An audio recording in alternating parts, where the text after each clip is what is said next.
Well, hello again.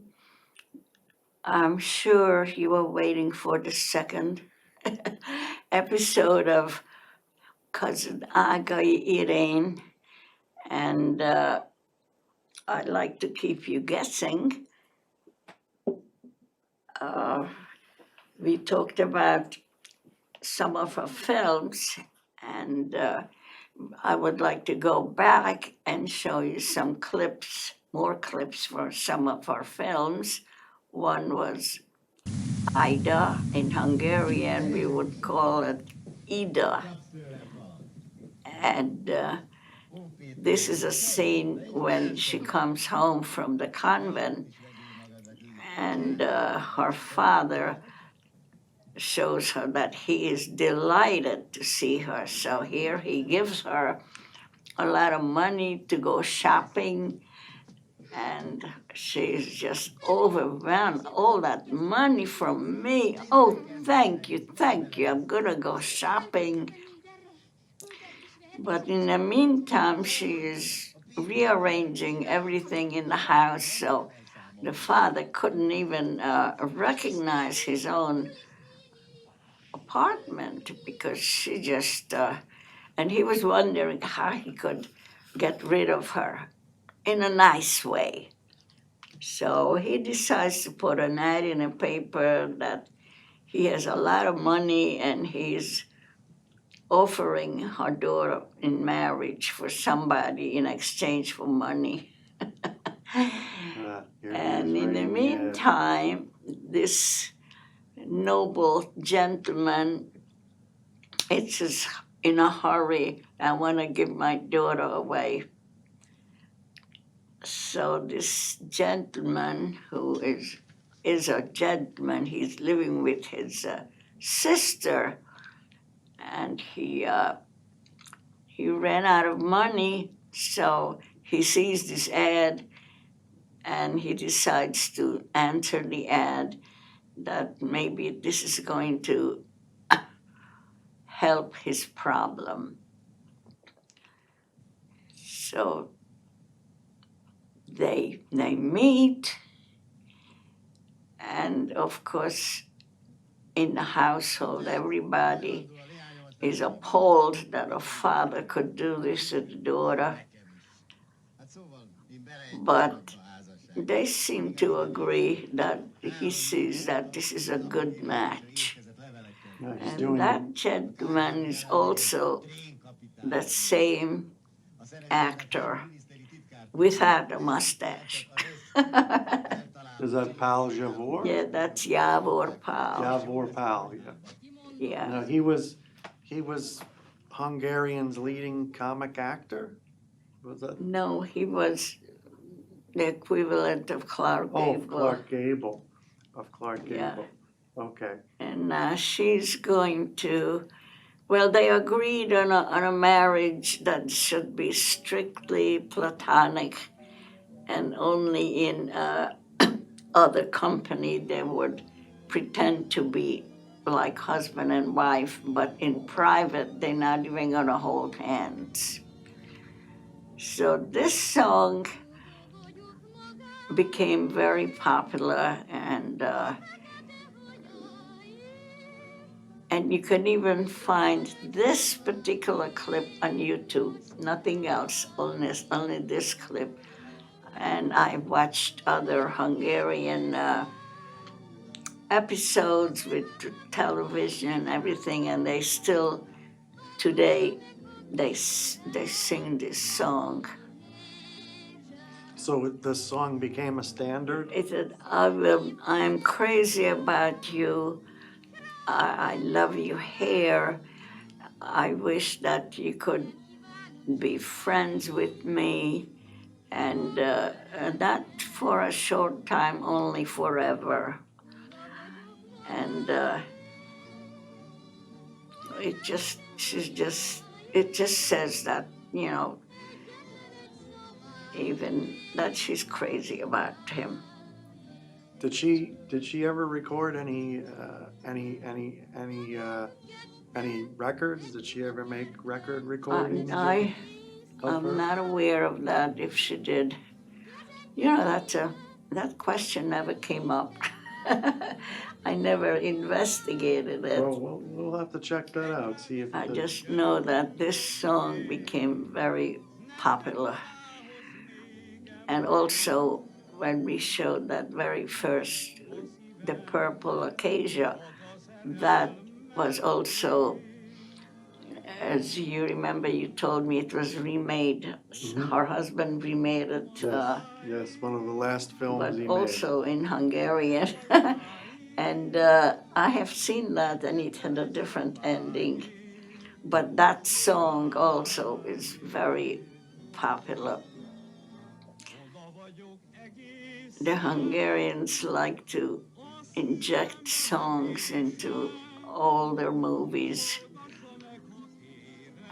I don't know if it would be a filler or. And also, they like to make movies in Budapest because of the conditions of the locale. I read it someplace that it's very favorable for movie makers.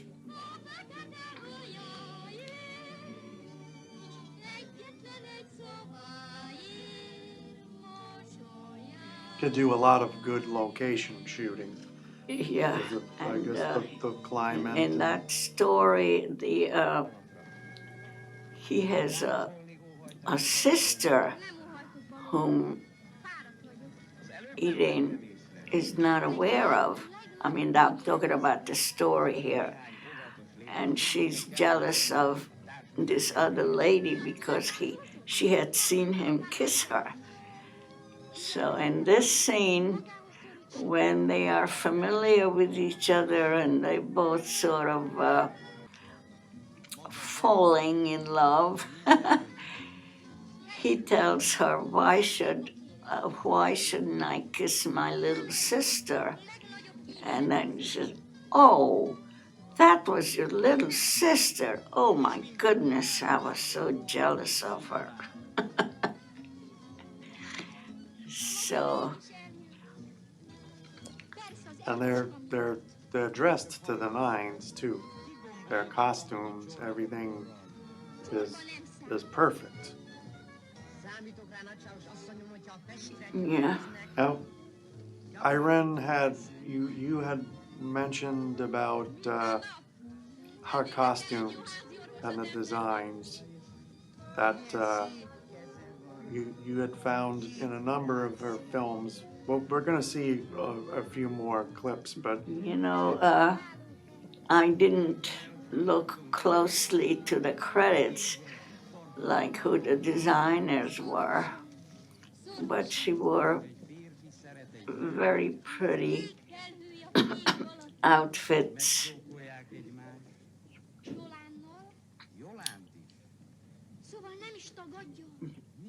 Like in American movies, they mention the person who designed,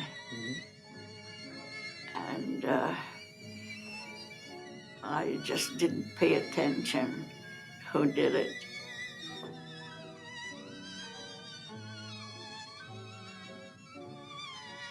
now this is the song that was a standard that they're playing on the violin as they're dancing to. I like this scene.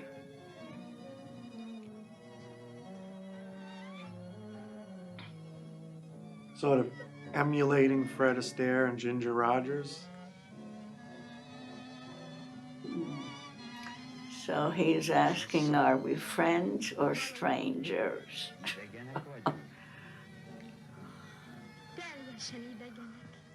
And there's the two pillows. I like this.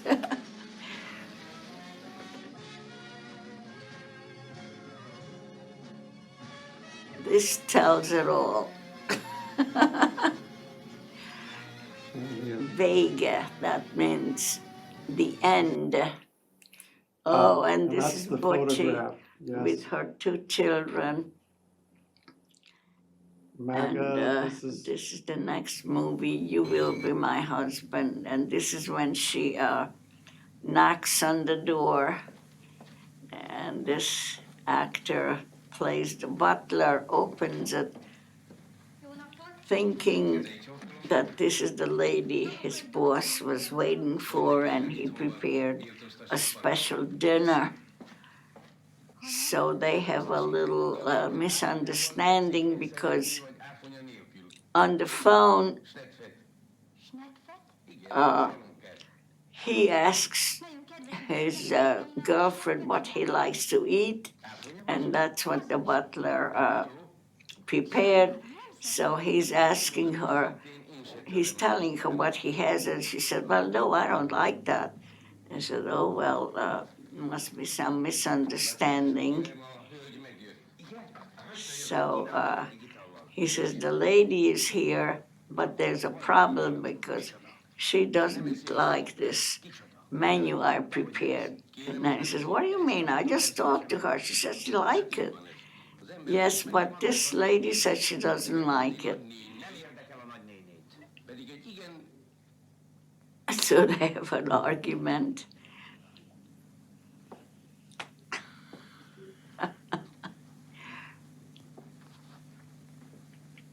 Was the butler another comedic Yeah. actor from? So he said, he's thinking, who is this? This is not my girlfriend. And that's when she said, "I have news for you. You better sit down because this may shock you."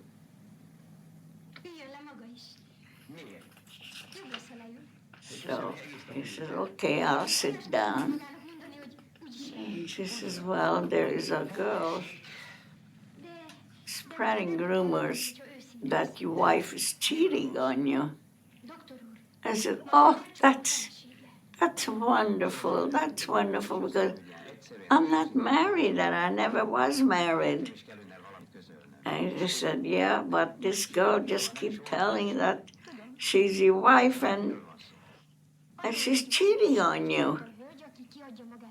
So he's listening in amazement. And who is this person? So just watch her. And she says, "I am." "And why are you doing this?" And of course, a lot goes on back and forth, a lot of comic moments and misunderstanding. And of course, at the end, they fall in love. Oh, and this is supposed to be the American boyfriend who's supposed to ask the husband for the wife's hand in marriage. The man playing playing the butler kind of looks a little bit like Peter Lorre. Almost. See, I thought this was a beautiful gown, and I just wanted to show. And also, this takes place of Dr. Dupkin's estate, upstate New York, where he's having this party. He thinks it's going to be, everybody thinks he's going to announce his engagement to the other girl. And this lingerie also, I thought it was very elegant.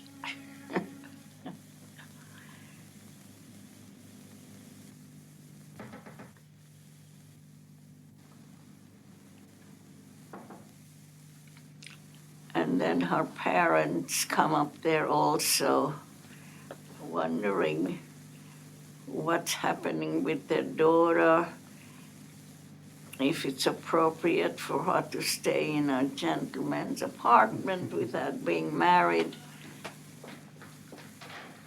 So these are the parents, and the guy on the right, that's Kabush Gyula. Was a very famous Hungarian comic. He And I don't know if you could see it, but in the card you could see the two of them kissing. And he says, well, you told me that they broke up. And then she says, well, they broke up. Well, I don't see that they broke up. They are kissing. So, as I said, I wish you could see the whole movie with English subtitle. It is very funny. It was done very well. And Now, the comedian that you mentioned, he had relatives that were also comics, right? Did he have a son that was also a comedian and? oh the yeah, whole- Cobus Jula had offsprings, and they all became comics. His son and his grandson, and they kept working as comics in Budapest. Yeah, and he made he not only worked in movies, but he made what do you call those, discs, Comedy records? records. And I remember listening to it as a child, and I learned the whole thing. It was about, he made a record about how Columbus discovered America. It was very funny, and I learned the whole dialogue and the song that was in there. Yes. Do you see like let's say the current comedian relative of of how, American. yeah, the current comedian, or maybe his grandson. Do you see like them perhaps remaking this picture? Maybe Oh. if they film it in Hungary, or maybe if they shoot it in Hollywood. Yeah. Could you see this remade today, or is this just? Yeah, I could see it remade the way it is. There's nothing dated in there. It's just like everyday mishaps. Yes, I could see that. So, like, could you see maybe, I don't know, perhaps Adam Sandler being the comedic lead in Oh, there, yes, and yes. somebody like a Julia Roberts or a Sandra Bullock or someone, or To play those parts. yeah, yeah. Yeah, I could see that, and there are a lot of very talented American actors and actresses who could, and most of the time they cannot repeat because of the times and it's not appropriate. However, in my opinion, if you really like something, you could adapt it and make little changes. And Yeah, just give it a tweaking, like a 21st century tweaking.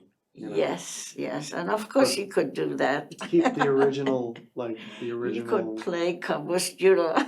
You're a funny guy. Well, I mean, the the mustaches. I'm sure the mustaches were all original mustaches that they had, but yeah, I do have some false ones. So Yeah, I could. yeah, you put on YouTube different outfits and make fun. I do. Yeah, I always, whenever there's a part in something for a silly character, yeah, Yeah. I do take that. But these films, I mean, you never know. I mean, it could come out remastered with English subtitles and be, a renewed interest Would that be very difficult to put the subtitles to this movie or any movie? Well, I think that there are softwares where they detect the language and they can put the language into a written text in any other language. Now, as far as the translation being 100% perfect, yeah, sometimes maybe it's hit or miss, but they could definitely get the general idea. Um, there was always a thing with dubbing films. You never really wanted to dub a movie because when you dub the film and it's not in its original language, it doesn't look right. The timing is off. It's just terrible to get the mouth to line up right. And I've seen a number of international films dubbed. I've even seen American films dubbed, and it just the voice of It the loses something. yeah. However, I have to say, when I went back to Hungary, and on the plane they had shown an American movie, and it wasn't a subtitle, but it was synchronized that they spoke Hungarian, and I just thought it was very funny to hear those American actors talking Hungarian. And also, when I was a youngster and I lived in Germany, or was it Italy?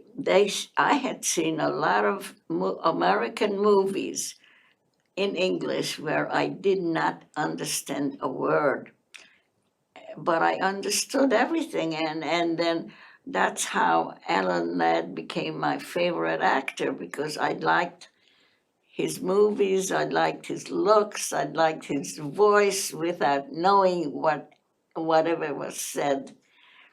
So there's a lot to be said about.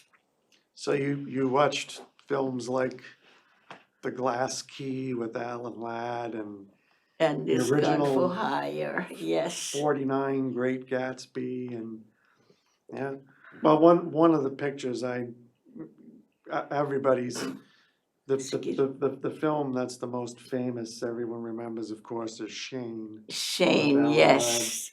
But I don't know. And some people would say, it's not great. It's hammy, but I always liked the Carpetbaggers. Yes. And I guess because George Peppard was so mean in that, and Alan Ladd was like, his oldest friend and helping him out. He was even not nice to, but unfortunately, Alan Ladd passed away, and they were gonna do the movie Nevada Smith, which was about Alan Ladd's character in the Carpetbaggers. They did make the movie, but they ended up making it with Steve McQueen, which is okay. It was a good picture, but it would have been interesting with Alan Ladd reprising the role of Nevada Smith. I wonder how it would look if he went to Hungary and if he made a picture with Ágay Irén. It probably would have worked out really, they could have did a film noir, Yeah. like he could have played a detective and Yeah. she could have played, someone in distress that was looking for Uh-huh. a lost relative, a lost statue, like the Maltese Falcon. Well, I forgot to mention that Irene also went to school. There was this man who ran a school for children to become actors. So she started as a child, and she was very smart. She always learned not only her lines, but everybody's line. And then if anybody got stuck, she would whisper their lines to them. So I would like to end with stories about Irene. Ágay Irén. When you had mentioned you met her and Stephen once, right? You met them once Oh, when you were just very once young? when they said goodbye. And the plan was they wanted me and my mother to go with them. because they prepped me. They thought I should be an actress because I was taking ballet lessons and piano lessons, but my mother said, well, let Irene go first and let her get settled, and then we could join her later, which of course we all know never happened. But yeah, there was that nice dinner where everybody wanted to say goodbye to their famous relative. And as we know, they made just one movie in Hollywood, like you The mentioned, The Fabulous Fabulous Suzanne. Suzanne, Right. starring Barbara Britton. And Rudy Valley. And it was her husband, Irene's husband, directed that movie. And as you said, that even after Irene passed, he kept working in the field, Mhm. and he made a lot of, he was always busy. In television too, a lot of TV. And TV, There's yes, TV on yes. 50s, the golden age of television. Well, I want to thank you for coming and helping me with this project. It was in the making like for almost 2 years. Happy to do so, and maybe we've made some new fans out there. Yes, Of, maybe we will find some other people we want to remember. This was a lot of fun doing and a lot of preparation, and of course on Steve's part, he's the one who, the knowledge of the computer. Okay,